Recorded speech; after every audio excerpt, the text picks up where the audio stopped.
ഇത് ലത്തീഫ് മഞ്ഞക്കണ്ടൻ.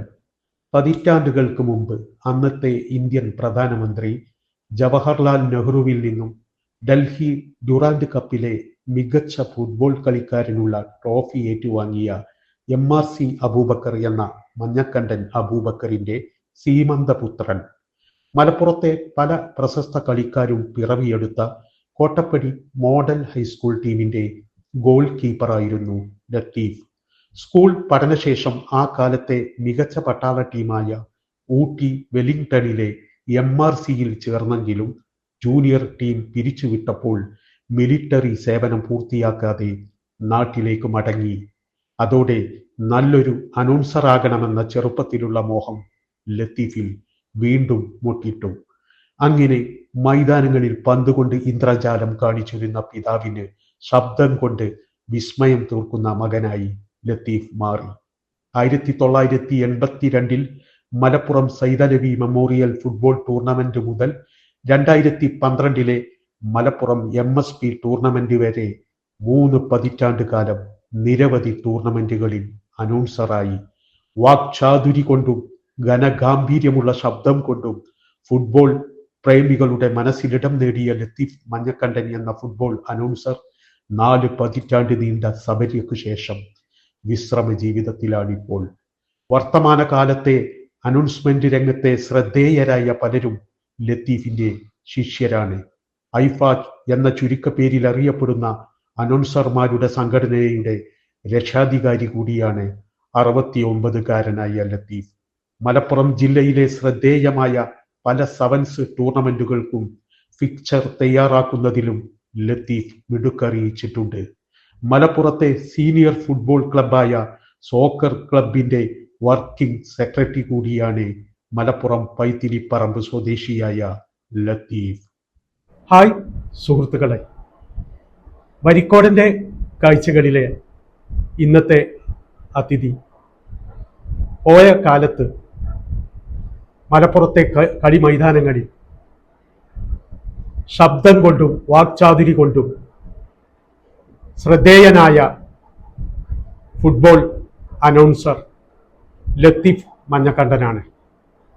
ലത്തീഫ് ക welcome. Thank you. ഈ അനൗൺസ്മെന്റ് ജീവിതത്തിന് മുന്നേ പന്ത് കളിച്ചിട്ടുണ്ടല്ലോ അല്ലേ? പന്ത് കളിച്ചിട്ടുണ്ട്.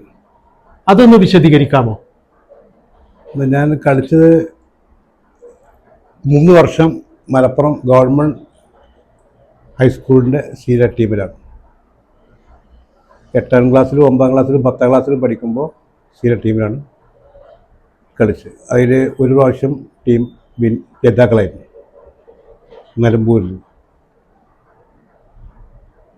അതിന് മുമ്പുള്ള ടൂർണമെൻറ്റിൽ സെമി ഫൈനലോ ക്വാർട്ടർ ഫൈനലൊക്കെയാണ് മലപ്പുറം ഹൈസ്കൂൾ തോറ്റത്. അതിനുശേഷം 1975 ഞാൻ എൻ്റെ പിതാവ് MRCയിലായിരുന്നു. അദ്ദേഹം MRCയിൽ കൊണ്ട് ചേർത്ത് കുറച്ച് ട്രെയിനിങ്ങിന് ശേഷം MRCയുടെ സീനിയർ ടീമിനോടൊപ്പം വിവിധ സ്ഥലങ്ങളിൽ സഞ്ചരിക്കാൻ കഴിഞ്ഞു. അതിൽ ഇമ്പോർട്ടൻ്റ് ആണ് ഡൽഹി ഡൂറൻഡ് കപ്പ്. കപ്പ് കളിക്കാൻ പോയ MRC ടീമിൻ്റെ കൂടെ ഞങ്ങൾ ജൂനിയർ ടീം അംഗങ്ങളാണ് ഞങ്ങൾ പോയിട്ടുണ്ടായിരുന്നു. പിന്നീട് അതിൻ്റെ സ്പോർട്സ് ഓഫീസർ മാറിയപ്പോൾ ജൂനിയർ ടീം പിരിച്ചുവിടുകയും സീനിയർ ടീം നിലനിർത്തുകയും ചെയ്തു. പിന്നെ ആർമിയല്ലേ പോസ്റ്റിംഗ് ചെയ്തു.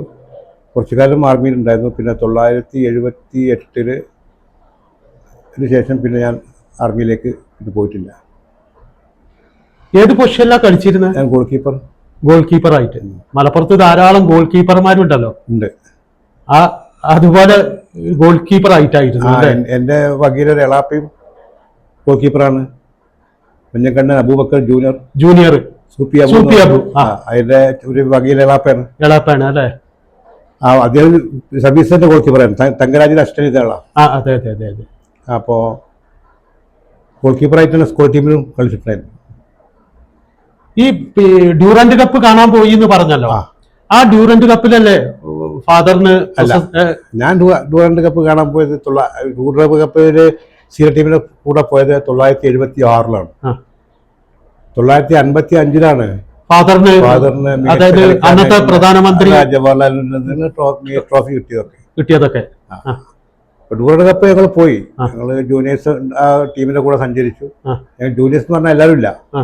ഒരു 6-7 ആള് ആ. Senior team. അത് മലപ്പുറത്തിന്റെ കൊറ്റൻ, ആ. പുളകണ്ണി, ഓമാലി അവരൊക്കെ സീനിയർ ടീമിലുണ്ട്. പിന്നീട് എങ്ങനെയാണ് ഈ കളിക്കാരനിൽ നിന്നും, അതായത് ഗോൾ കീപ്പറിൽ നിന്നും ഈ ഫുട്ബോൾ അനൗൺസറിലേക്കുള്ള ആ മാറ്റം? 78 പട്ടാളത്തിൽ നിന്ന് വന്നതിന് ശേഷം പിന്നെ വിവിധ സ്ഥലങ്ങളിൽ കുറച്ച് ജോലി ചെയ്തു.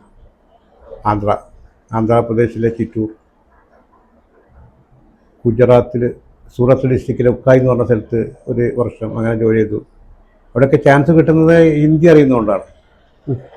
നമ്മളെ പരിചയത്തിലെ ഒരാളുടെ ക്യാൻറ്റീൻ കൺസൾട്ടിങ് സെൻറ്ററിലെ കൺസൾട്ടിങ് ഉണ്ടല്ലോ ഓഫീസ്, അവിടെ ക്യാൻറ്റീനിലെ ഒരു സൂപ്പർവൈസറൊക്കെ ആയിട്ട് നോക്കി.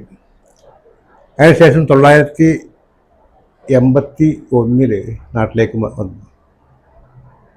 അപ്പോഴാണ് 1982 മലപ്പുറം കോട്ടപ്പടി മൈതാനിയിൽ ഛോട്ടാ സൈദലവിയുടെ പേരിൽ സൈദലവി മെമ്മോറിയൽ അഖിലേന്ത്യാ സെവൻസ് ഫുട്ബോൾ ടൂർണമെൻറ്റ് ആരംഭിക്കുന്നു. മലപ്പുറത്തിൻ്റെ ജനകീയ കൂട്ടായ്മ സംഘടിപ്പിക്കുന്നത്. അപ്പം അന്ന് ഞാൻ ആ കമ്മിറ്റിയിൽപ്പെട്ടിട്ടുള്ള പിന്നെ ഇടവഴിക്കൽ മൈങ്ക, നമ്മളെ പോസ്റ്റ് മാസ്റ്റർ അധ്യക്ഷ ഉസ്മാൻ അവരോട് പറഞ്ഞു ഞാൻ അനൗൺസ്മെൻറ്റ് ചെയ്യാം. അപ്പം എൻ്റെ അനൗൺസ്മെൻറ്റ് 1977 ഇവിടെ കേരള കമ്മ്യൂണിറ്റി ട്രോഫി മലപ്പുറത്ത് നടന്നപ്പോൾ ഞാൻ പട്ടാളത്തിന് ലീവിൽ വന്ന സമയത്ത് വേറൊരു അനൗൺസറെ കൂടെ അനൗൺസറായിട്ട് പോയിട്ടുണ്ട്. പിന്നെ അനൗൺസ്മെൻറ്റ് കേട്ടിട്ടുണ്ട്. ആളുടെ പേര് അലവി എന്ന് പറയും, മഞ്ചേരിക്കാരൻ. അയാളൊന്നും ജീവിച്ചിട്ടില്ല. അദ്ദേഹത്തിന്റെ അസിസ്റ്റൻ്റായിട്ടാണ് ഞാൻ തുടക്കം. അയാൾ പറഞ്ഞിങ്ങനെ കേട്ടിട്ടൊക്കെയാണ് തുടങ്ങിയത്. അങ്ങനെ 1982 ഞാൻ ഒറ്റയ്ക്ക് ഈ സെറിയമോൾ ടൂർണമെന്റ് മുഴുവൻ മത്സരങ്ങളും അത് കളിക്ക് മുമ്പ് ജീപ്പില് മലപ്പുറത്തും പരിസരങ്ങളിലൊക്കെ ഇങ്ങനെ കറങ്ങും, അനൗൺസ്മെന്റ് നടത്തി. പിന്നെ ഗ്രൗണ്ടിലും 2 ചെറിയ കാളാണ് ഗ്രൗണ്ടിൽ കിട്ടുക, വണ്ടി ഉണ്ടാകുക. പിന്നെ ഗ്രൗണ്ടിൽ അത് തന്നെ ഉണ്ടാകുക. അത് കഴിഞ്ഞ ഗ്രൗണ്ടിൽ വന്നിട്ട് കളിക്കാരെ പരിചയപ്പെടുത്തുന്നത് പകലാണല്ലോ കളി, രാത്രിയല്ല. അപ്പോൾ ആ കളിയിലൊക്കെ അനൗൺസ്മെന്റ് തുടക്കത്തിൽ എനിക്ക് തന്ന പ്രതിഫലം 15 രൂപയാണ് ഒരു ദിവസം 15 രൂപ. പിന്നെ ആ കളി നല്ല ലാഭത്തിലേക്ക് വന്നു, ആ ടൂർണമെന്റ്. അപ്പൊ എന്റെ പ്രതിഫലം കുത്തനെ കൂട്ടി 50 രൂപയൊക്കെ. ഒരു സംഖ്യ അപ്പോൾ മുൻകാല പ്രാബല്യത്തോടെ അതിന്റെ ബാക്കിയുള്ള എല്ലാ ഇതും കണക്ക് കൂട്ടിയിട്ട് ഒരു സംഖ്യ നിങ്ങളുടെ പെർഫോമൻസിനുള്ള. അപ്പൊ ആ അനൗൺസ്മെന്റ് ആയിട്ട് ഞാൻ കോട്ടക്കൽ, എടരിക്കോട്, ചെമ്മാട്, തിരങ്ങാടി, വേങ്ങര ഭാഗങ്ങളിലൊക്കെ അനൗൺസ്മെന്റ് പോയിട്ടുണ്ട്. അങ്ങനെ ആ അനൗൺസ്മെന്റിന്റെ അവസാന ഘട്ടത്തിൽ പോയിക്കൊണ്ടിരിക്കുമ്പോൾ എടരിക്കോട് വെച്ചിട്ട് ആ കമ്മിറ്റി, അവിടുത്തെ ടൂർണമെന്റ് കമ്മിറ്റി എന്നെ അറിഞ്ഞ് ഇവിടെ ടൂർണമെന്റ് ആരംഭിക്കുന്നുണ്ട്, അത് അനൗൺസ് ചെയ്യാൻ കഴിയുമെന്ന് ചോദിച്ചു. തിരൂരങ്ങാടി അല്ല, Edarikode Edarikode YSC youngster sports club ചെയ്യാം എന്ന് പറഞ്ഞ് ഇവിടുത്തെ ടൂർണമെന്റ് കഴിഞ്ഞ ഉടനെ അവിടെ ടൂർണമെന്റ് ആരംഭിക്കും. അപ്പൊ അങ്ങോട്ട് പോയി അവിടെ ചെയ്തു. നല്ല പ്രതിഫലമൊക്കെ ഇതിലേറെ പ്രതിഫലം അവിടെ കിട്ടി. അന്ന് അവിടെ നിന്ന് കിട്ടിയ പ്രതിഫലം ഒരു ദിവസം 75 റുപ്യ. ആ 75 റുപ്യ പ്രതിഫലമായിട്ട് ഇങ്ങനെ ആ തിരങ്ങാടി, ചെമ്മാട് ഭാഗങ്ങളിലൊക്കെ സ്ഥിരം അവിടുന്ന് കണികൾ വരുന്നില്ല, അവിടെ അനൗൺസ് ചെയ്യണം. അത് കഴിഞ്ഞൊരു പിറ്റത്തെ കൊല്ലം അവിടെ അനൗൺസ്മെന്റിന് പോകുമ്പോൾ തിരങ്ങാടി ടൂർണമെന്റ് കമ്മിറ്റി നിർത്തി, ഇവിടെ അനൗൺസ് ചെയ്യാൻ കഴിയുള്ളൂ. എടരിക്കോട് കഴിഞ്ഞാൽ അവിടെ കളിയുണ്ട്, അവിടെയും ചെയ്തു. അപ്പൊ ആ സീസണിൽ 3 tournament. Tirurangadi MK Samad memorial, MK ആജിന്റെ മകന്റെ പേരിലുള്ള. അപ്പൊ ആ സീസണിൽ 3 ടൂർണമെന്റ് ചെയ്തു. 3 ടൂർണമെന്റ് ആ സീസൺ ചെയ്തു. അവൾ പിന്നെ അന്ന് അനൗൺസ്മെന്റ് എന്നെ ഏൽപ്പിക്കുമ്പോൾ അവര് അഡ്വാൻസ് 100 റുപ്യ. ഞാൻ 100 റുപ്യ പിന്നെ തുടർന്നുള്ള എല്ലാ ദിവസവും പ്രതിഫലം. അപ്പൊ 5 റുപ്യ തുടങ്ങി. അതേ സീസണിൽ 100 റുപ്യ അവസാനിപ്പിക്കും. പിന്നെ പിറ്റത്തെ സീസൺ ചെമ്മാട് കളി ഉണ്ടായിരുന്നു, തിരങ്ങാടി കളി ഉണ്ടായിരുന്നു, എടരിക്കോട് കളിയുണ്ട്. അന്ന് 3 ടൂർണമെന്റ്, 3 ഇല്ല, അരീക്കോട് തിരട്ടമ്പൽ ടൂർണമെന്റ് അതും ചെയ്തു. അങ്ങനെ അവിടുന്നാണ് ആ തുടക്കം. നിങ്ങൾ സ്കൂൾ പഠിക്കുമ്പോഴേ കോട്ടപ്പടി ഗവൺമെന്റ് മോഡൽ ഹൈസ്കൂളാണല്ലോ, അന്ന് ചെറുപ്പത്തിലെ ഈ അനൗൺസർ ആകാനുള്ള ഒരു മനസ്സിലുണ്ടായിരുന്നു? ഞാൻ കേട്ടിട്ടുണ്ട്. ഞാൻ 9ാം ക്ലാസ്സിൽ, ഈ 9ാം ക്ലാസ്സൊക്കെ പഠിക്കുമ്പോഴാണ് ഈ കലയോടൊരു പ്രത്യേക താല്പര്യം. ഈ യൂത്ത് ഫെസ്റ്റിവലിന് പാട്ട് പാടും, ആ പാട്ടുകൾ കെട്ടിക്കൂട്ടിയിട്ട് കഥാപ്രസംഗം അവതരിപ്പിക്കും, ആ പാട്ടുകാരൻ ഉണ്ടാക്കും. അങ്ങനെ ഒരു ചെറിയൊരു കുസൃതികളൊക്കെ അന്നുണ്ടായിരുന്നു. ആ അപ്പൊ ആ സമയത്ത് കോഴിക്കോട് സേഠ്നാഗജി ഫുട്ബോൾ ടൂർണമെന്റ്, ആ അതിന്റെ ഒരു ക്വാർട്ടർ ഫൈനൽ അനൗൺസ്മെന്റ് മലപ്പുറത്തൂടെ വരികയാണ്. എനിക്കൊക്കെ ഓർമ്മയുണ്ട്. അത് ഒരു അംബാസഡർ കാളം ഒക്കെ കെട്ടിയിട്ടാണ് നോട്ടീസ് ഒക്കെ വിതരണം ചെയ്യുന്നത്. കോഴിക്കോട് മലബാറിലെ ഒരു പ്രശസ്തനായ ഒരു അനൗൺസർ ബിച്ചുക്ക എന്ന് പറയും. ഞാൻ പിൻകാലത്താണ് അയാളുടെ പേരൊക്കെ മനസ്സിലാക്കിയത്. അയാളുടെ അനൗൺസ്മെന്റിന്റെ ഒരു പ്രത്യേക ശൈലി, അത് അയാൾ നമ്മൾ ദിവസം അനൗൺസ്മെന്റ് കേൾക്കാറുണ്ട്. ഞാൻ കേട്ട അനൗൺസ്മെന്റ് MRC അനൗൺസ്മെന്റ്. MRC ടീമാണ് കളിക്കുന്നത്. നമ്മുടെ ഫാദർ MRC ആയിരുന്നല്ലോ. അപ്പൊ അത് പറയുന്നതിന്റെ ആ ശൈലി വളരെ ആകർഷണം. അയാൾ പറഞ്ഞു വരുന്ന ശൈലി, സാധാരണ അനൗൺസർ ആണെങ്കിൽ MRC വെല്ലിംഗ്ടണും RSC ബിക്കാനൂറും എന്ന് പറയാം. അവർ പട്ടാള ടീം ഒരു പോലീസ് ടീം തമ്മിലാണ് കളി. സാധാരണ ഒരു അനൗൺസർ ആണെങ്കിൽ, ഇപ്പോഴത്തെ സാഹചര്യത്തിലാണെങ്കിൽ MRC വെല്ലിംഗ്ടൺ, RSC ബിക്കാനൂർ. ബിച്ചുക്ക എന്ന അനൗൺസ്മെന്റ് വേറെ അതിന്റെ ഫുൾ ഫോം വെച്ചിട്ടാണ്.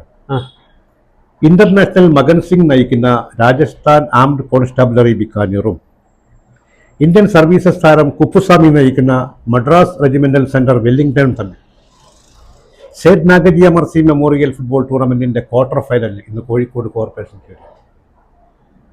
ആദ്യം പറഞ്ഞു കൊടുക്കുന്ന ശൈലി, ആ ടീമിന്റെ നായകൻ, ആ ടീം, സ്ഥലം, ആ ടൂർണമെന്റ്. അവിടുന്നാണ് നമ്മൾ ആ ശൈലി നമ്മൾ പഠിച്ചെടുക്കുന്നത്. അപ്പം നമ്മൾ സെവൻസിലൊക്കെ അനൗൺസ് ചെയ്യുന്ന സമയത്ത്, സെവൻസ് അനൗൺസ് ചെയ്യുകയാണെങ്കിൽ ഇന്റർനാഷണൽ പ്രേംനാഥ് ഫിലിപ്പ് നയിക്കുന്ന ബ്ലാക്ക് ആൻഡ് വൈറ്റ് കോഴിക്കോട്, ടൈറ്റാനിയത്തിന്റെ ഡിഫൻഡർ അൻവർ നയിക്കുന്ന സൂപ്പർ സ്റ്റുഡിയോ മലപ്പുറം തമ്മിൽ. അപ്പോൾ നമ്മൾ ആ സ്റ്റൈലിലേക്ക് വന്നു. പിച്ചുക്കാൻ്റെ സ്റ്റൈൽ അങ്ങനെയാണല്ലോ. ആ നായകനെ പറയുന്നു, ടീം പറയുന്നു, പിന്നെ ടൂർണമെന്റ് പറയും. അപ്പോൾ തമ്മിൽ രണ്ടാമത് YSC അഖിലേന്ത്യാ ഫുട്ബോൾ ടൂർണമെന്റിന്റെ ഒന്നാം പ്രീ ക്വാർട്ടർ ഫൈനൽ ഇന്ന് എട്ടരിക്കോട് YSC സ്റ്റേഡിയത്തിൽ. അപ്പൊ ആ ശൈലി മനസ്സിലാക്കിയത് ബിച്ചുക്കയിൽ നിന്നാണ്. അതുമല്ല, അലിവാക്കന്റെ കൂടെ ഫസ്റ്റ് പോയ സമയത്ത് അലിവാക്ക വേറൊരു രൂപത്തിലായിരുന്നു അനൗൺസ്മെന്റ്. മഞ്ചേരിയുള്ള അലിവാക്ക. ഇപ്പോൾ പ്രീമിയർ ടയേഴ്സ് കളമശ്ശേരിയും സ്പീച്ചർ യൂസ് കണ്ണൂരും തമ്മിലുള്ള ഇന്നത്തെ മത്സരം അതങ്ങനെയായിരുന്നു. ആ നായകന്മാരുടെ പേരിലേക്കും പ്ലേയേഴ്സിന്റെ പേരിലേക്കും അലിവാക്ക വന്നിട്ടില്ല. ബിച്ചുക്കയാണ് ആ സ്റ്റൈലുകൾ കൊണ്ടുവന്നത്. ആ സ്റ്റൈലാണ് നമ്മൾ ആകർഷിച്ചത്. അപ്പൊ അത് കേട്ട് കേട്ട് കേട്ട് ഞാനും ഈ സ്കൂളിലെ അനൗൺസ് ചെയ്യും. കുറ്റാടിയുടെ മുമ്പിൽ ഇന്റർനാഷണൽ മകൻ സിംഗ് നയിക്കുന്ന രാജസ്ഥാൻ ആംഡ് കോൺസ്റ്റാബിൾ. അപ്പൊ നമ്മൾ RSC ബിക്കാറിന്റെ full form Rajasthan armed constable ആണെന്ന് മനസ്സിലാക്കി. അതെ അതെ. MRCന്റെ ഫുൾ ഫോം ആദ്യം അറിയാം, മദ്രാസ് റെജിമെന്റൽ സെന്റർ. അപ്പൊ അങ്ങനെയുള്ള ഇത് വെച്ചുകൊണ്ടുള്ള ഈ അനൗൺസ്മെന്റിലേക്ക് വന്നപ്പോൾ ആണ് പിന്നെ സെവൻസിന്റെ അനൗൺസർ ആയ സമയത്ത് പിന്നെ ഓരോ മാറ്ററുകൾ അതിനനുസരിച്ചിട്ട് കൂട്ടി ഇതാക്കിയിട്ടൊക്കെ ഉള്ളത് പറഞ്ഞിട്ടുണ്ടായി. സ്കൂളിലൊക്കെ ഈ യൂത്ത് ഫെസ്റ്റിവലിനൊക്കെ മാഷുമാരെ അനൗൺസ് ചെയ്യുന്നൊക്കെ വളരെ കൗതുകപൂർവ്വം നിന്നിട്ടുണ്ട്. കിട്ടിയ എന്തെങ്കിലുമൊക്കെ പറയും ചെയ്യും. അത് മാത്രമല്ല, 10ാം ക്ലാസ്സിൽ ഞാൻ പഠിക്കുന്ന സമയത്ത് ഇപ്പോൾ മലപ്പുറം ഗവൺമെന്റ് ഹൈസ്കൂളിൽ ഒരു ഓഡിറ്റോറിയം ഉണ്ട് പുറത്ത്. ആ ഓഡിറ്റോറിയം 975 അവിടെ പണി തുടങ്ങിയത്. ഞാൻ SLC പഠിക്കുമ്പോൾ അന്ന് ആ ഓഡിറ്റോറിയത്തിന്റെ ധനശേഖരനാർത്ഥം മലപ്പുറം പെരുമാൾ ടാക്കീസിൽ ഒരു പണം കൊണ്ടുവന്നു സ്കൂള് ഓടയിൽ നിന്ന്. സത്യന്റെ പഴയ പണം. അതിന് ആ ബെനിഫിറ്റ് ഷോ, ആ ബെനിഫിറ്റ് ഷോ കിട്ടിയ കാശ് കൊണ്ടാണ് ആ ഓഡിറ്റോറിയം നിർമ്മിക്കുന്നത്, അവിടെ ഉണ്ടാക്കിയത്. അതിന്റെ അനൗൺസ്മെന്റ് ഞാൻ വണ്ടിയിൽ നടത്തി. അന്ന് ചെറിയ ശബ്ദമാണ്, ചെറിയ പ്രായമല്ലേ. എത്ര വയസ്സുണ്ടാവുമെന്ന്? ഹൈസ്കൂളിൽ പഠിക്കുന്ന പ്രായം അല്ലേ? 16 വയസ്സ്. അതുമല്ല, ഞാൻ കേട്ടിട്ടുണ്ട് ആരോ പറയുന്നത് ഈ ബിച്ചുക്കാന്റെ സേഠ്നാഗജിന്റെ അനൗൺസ്മെന്റ് മലപ്പുറത്തിന്റെ തെരുവീതികളിലൂടെ അങ്ങനെ പോവുകയാണ്. ആ സമയത്ത് സ്കൂളിൽ നിന്ന് അതിന് പിറകെ ഓടിയിട്ടുണ്ട്. തിരിച്ചു വന്നപ്പോ നേരം വൈകി ആശയിക്കുന്ന തല്ലും വാങ്ങി. അതായത് ഇന്റർവെൽ സമയത്താണ് വണ്ടി വരുന്നത്. ഇന്റർവെൽ സമയത്ത് സാധാരണ വരല്. ഇനി ഇതിൽ പ്രത്യേകം എന്താ വെച്ചാല്, സാധാരണ വണ്ടി 11 മണിക്ക് പോകും, ഇന്റർവെൽ 11:30 മണിക്കാണ്. പക്ഷെ വെള്ളിയാഴ്ച ദിവസം 11 മണിക്കാണ് ഇന്റർവെല്. ആ സമയത്താണ് വണ്ടി പാസ് ചെയ്യുന്നത്. അപ്പൊ വണ്ടിന്റെ കൂടെ ഇങ്ങനെ നമ്മുടെ സ്കൂളിന് മുന്നിൽ വന്നിട്ട് ഇങ്ങനെ കോട്ടപ്പടി മൈതാനത്തിന്റെ കുറച്ച് അപ്പുറം പോലീസ് സ്റ്റേഷന്റെ താഴായിട്ട് പിന്നെ ഓടിയിട്ട് ഇങ്ങനെ അയാൾ പറഞ്ഞ് വാക്കുകൾ കേൾക്കേണ്ടി വരും. അതേ സ്പീഡിൽ തന്നെ തിരിച്ചു പോയിക്കൊണ്ട് ഇവിടെ ബെല്ലടിച്ചിട്ടുണ്ട്. ക്ലാസ് ബെല്ലടിച്ചു. തിരിച്ച് വിയർത്ത് കുളിച്ച് ചെന്നപ്പോ എന്താ സംഗതി ഓടിപ്പോയതാണ്. വണ്ടിയുടെ കൂടെ ഓടിക്കും. മാഷേക്ക് അടി കിട്ടി. അന്നത്തെ മാസ്റ്റർ നമ്മളെ 10ാം ക്ലാസ്സിലായിരുന്നു. അപ്പോൾ നമ്മളെ തറയിൽ അബ്ദുൽ ഖാദർ മാസ്റ്ററാണ് ഉമ്മത്തൂരിൻ്റെ. ഖാദർ മാസ്റ്റർ. അപ്പോൾ അതങ്ങനെ കഴിഞ്ഞു. പിന്നെ നമ്മളിതിങ്ങനെ പറഞ്ഞ് പട്ടാളത്തിൽ പോകുമ്പോഴും ഞാൻ എംബസിലായിരുന്നല്ലോ അന്ന് ഇതേമാതിരി അനൗൺസ്മെന്റ് കളിക്കാരുടെ കൂട്ടത്തിലൊക്കെ പോകുമ്പോൾ അനൗൺസ് ചെയ്യും. അപ്പോൾ പൂളകണ്ടന്മാർക്ക് അറിയാം, കൂട്ടുകാരൊക്കെ പ്രോത്സാഹിപ്പിക്കും. അതെ, അന്നെ പറഞ്ഞ് പിന്നെ ഇതിവിടെ ടൂർണമെന്റ് നമ്മള് വേറെ ജോലിയൊന്നും ഇല്ലല്ലോ. അപ്പൊ ഇതൊരു ഉപജീവന മാർഗമായി മാറി. 2 സീസൺ അനൗൺസ്മെന്റ് ചെയ്തോടുകൂടി പല ഭാഗത്തുനിന്നും ഇതിന് ഓഫർ വരലും ഫേക്കലും പ്രതിഫലം കൂടുതലൊക്കെ ആയപ്പോ പിന്നെ അതൊരു ഉപജീവന മാർഗമായി മാറി. 1982 15 റുപ്യക്ക് പ്രതിഫലം വാങ്ങി തുടങ്ങിയ അനൗൺസ്മെന്റ് 2012 MSP ടൂർണമെന്റിലെ അവസാനത്തെ MSP ടൂർണമെന്റിലെ ഗ്രൗണ്ട് അനൗൺസറായിട്ടാണ് അവസാനിപ്പിക്കുന്നത്.